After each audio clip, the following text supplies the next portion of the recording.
आपको पता है कि हम ग्रामर पढ़ रहे हैं।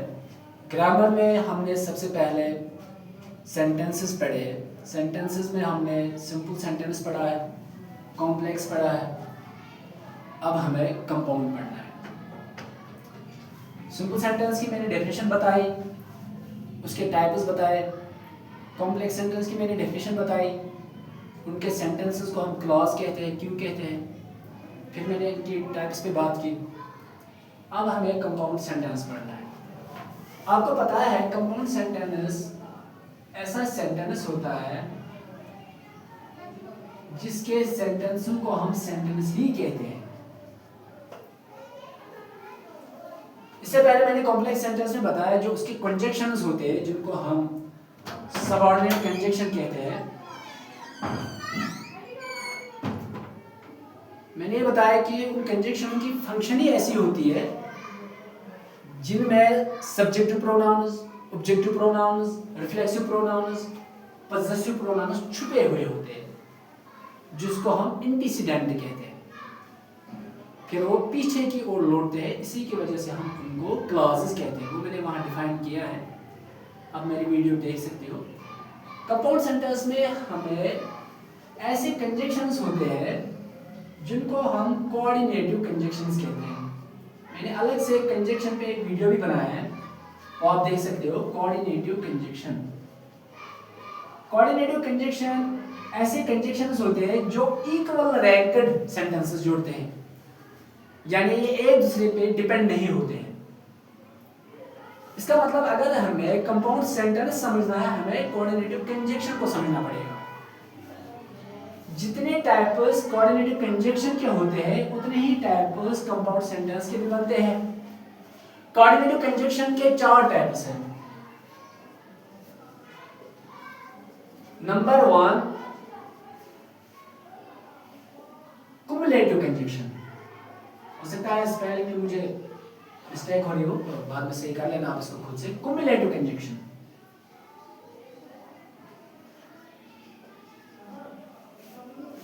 इसको हम दूसरा नाम देते हैं एडिटिव कंजक्शन।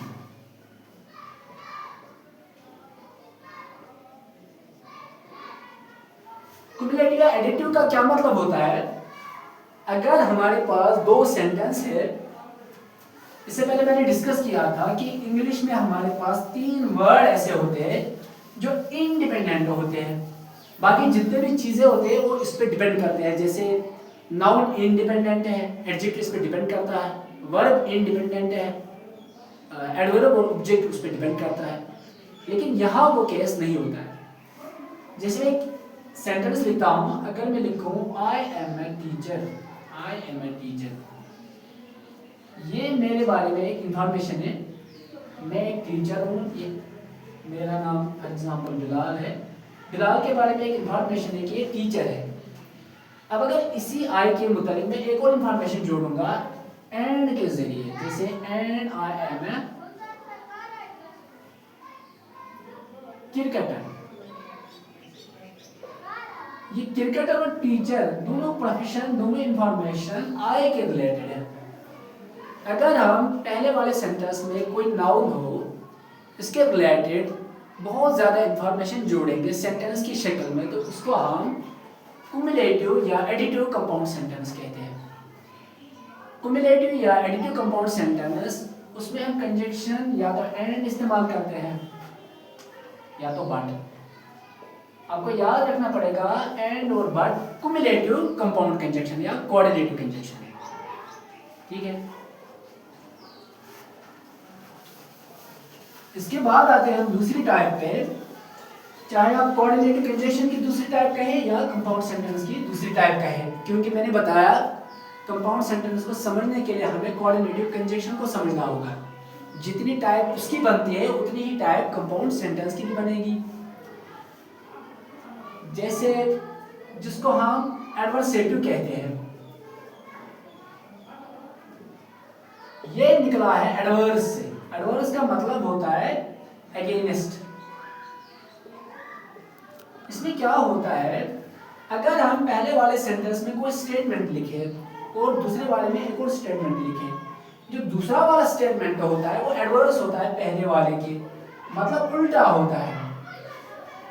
अगर मैं लिखूं आई वर्कड हार्ड, मैंने बहुत ज्यादा मेहनत की। आई फेल्ड, ये जो आई फेल्ड है आम तौर से देखा ये जाता है कि जब कोई मेहनत ज्यादा करता है तो वो फेल नहीं होना चाहिए।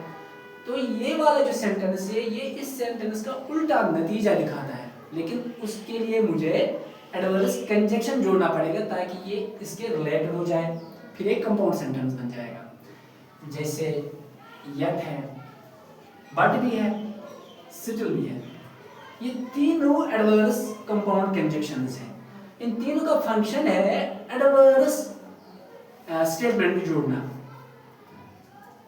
मीन्स अगर इसमें कोई आपने कोई स्टेटमेंट जोड़ा है, दूसरे में आपको उसका उल्टा नतीजा दिखाना है, तो आपको ये तीन कंजक्शन इस्तेमाल करने पड़ेंगे, यट, बट, स्टिल। इसका ट्रांसलेट क्या होगा? आई वर्कड हार्ड, मैंने बहुत ज्यादा मेहनत की, यट आई फेल्ड, इसके बावजूद मैं फेल हुआ, बट आई फेल्ड, यानी इसके बावजूद मैं फेल हुआ, स्टिल आई फेल्ड, इसके बावजूद मैं फेल हुआ। तीनों का मतलब एक ही निकलता है।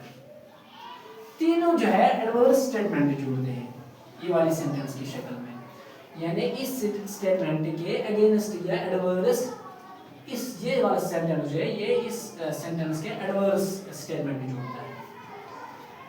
ठीक है, यहाँ हम इसको प्रिंसिपल वगैरह नाम नहीं देते, ये एक सेंटेंस हो गया, ये दूसरा सेंटेंस हो गया, ये दोनों सेंटेंस जो है इंडिपेंडेंट है। उम्मीद है कि आपको समझ में आ गया होगा। इसके बाद आते हैं हम तीसरे वाले कोऑर्डिनेटिव कंजक्शन पे, जो तीसरा वाला कंपाउंड सेंटेंस बनाता है उसको कहते हैं ऑल्टरनेटिव। ऑल्टरनेटिव कंजक्शंस वो कंजक्शंस होते हैं जो चॉइसेस जोड़ते हैं। ये चॉइस हमारी पॉजिटिव भी हो सकती है और नेगेटिव भी। इसका क्या मतलब होता है जो मैं समझाता हूं। ऑल्टरनेटिव कंडीशन क्या क्या है? ये है आइदर और, नाइदर नॉर। जैसे मैं एक सेंटेंस लिखता हूं, एक स्टेटमेंट लिखता हूं, आइदर आई प्ले क्रिकेट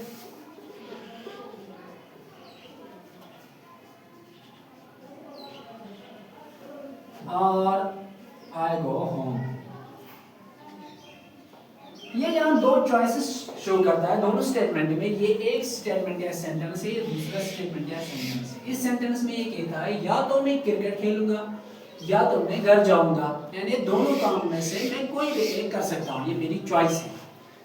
कौन कहता है? आई।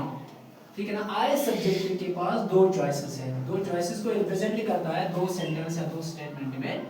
या ये चॉइस करने को कहता है कि मैं क्रिकेट खेलूंगा या मैं घर जाऊंगा। ठीक है ना। अब एक और चॉइस है जो नेगेटिव मीनिंग में होती है, नेगेटिव सेंस में होती है, जैसे neither I play cricket nor I go home. यहाँ ये चॉइस तो दिखा रहा है लेकिन नेगेटिव सेंस में, ना तो मैं ये करूंगा ना तो मैं ये करूंगा, यानी मेरे पास दो ऑप्शन है लेकिन मैं दोनों में से किसी को भी सिलेक्ट नहीं करूंगा। इस टाइप के सेंटेंस, इस टाइप के कंजक्शन को हम ऑल्टरनेटिव कंजक्शन कहते हैं और इस टाइप के सेंटेंस को हम कंपाउंड ऑल्टरनेटिव सेंटेंसेस कहते हैं।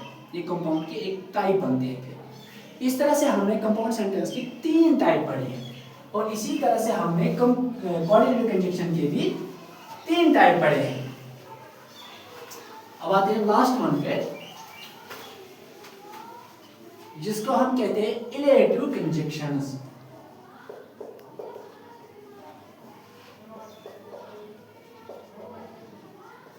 इलेटिव का मतलब होता है नतीजा, जिसका हम इंग्लिश या लॉजिक में इन्फ्रेंस कहते हैं। नतीजा,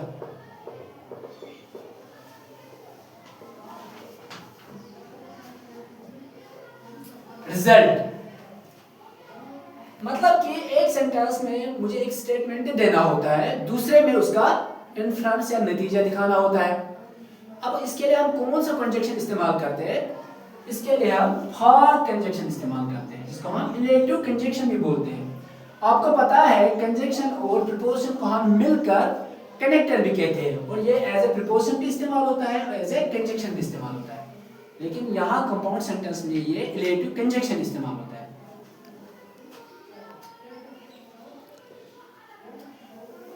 एग्जाम्पल मैं दे रहा हूं, आई वर्क हार्ड, मैं बहुत सख्त मेहनत करता हूँ या करता था, जो भी है, क्या वर्क हार्ड लिखता हूँ मैं, फॉर आई गेट सक्सेस। यहां ये रीजन बता रहा है, ठीक है ना, मैं सख्त मेहनत करता हूं ताकि, ये क्योंकि मैं कामयाब हो सकूं, आई विल भी लिख सकते हैं आप, आई विल गेट सक्सेस, ताकि मैं कामयाबी को हासिल करूंगा, और इसमें इसका नतीजा बताया जा रहा है, क्यों मैं मेहनत कर रहा हूं, ताकि मैं कामयाब हो सकूं या हो जाऊंगा, ये इसका इन्फ्रेंस है, नतीजा है, इन्फ्रेंस है। इस तरह से हमने कोऑर्डिनेटिव कंजंक्शन के 4 टाइप्स पढ़े हैं, और यही 4 टाइप्स हमने कंपाउंड सेंटेंस में पढ़े हैं। इसका मतलब क्या हुआ कि अगर आपको कंपाउंड सेंटेंस को समझना है, आपको कोऑर्डिनेटिव कंजंक्शन को समझना है।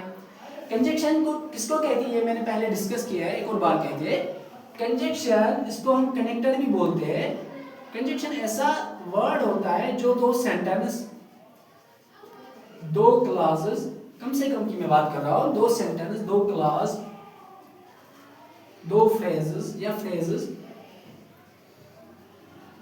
और वर्ड्स को जोड़ता है, ज्वाइन करता है, ठीक है ना, इसी को कहते हैं कंजंक्शन।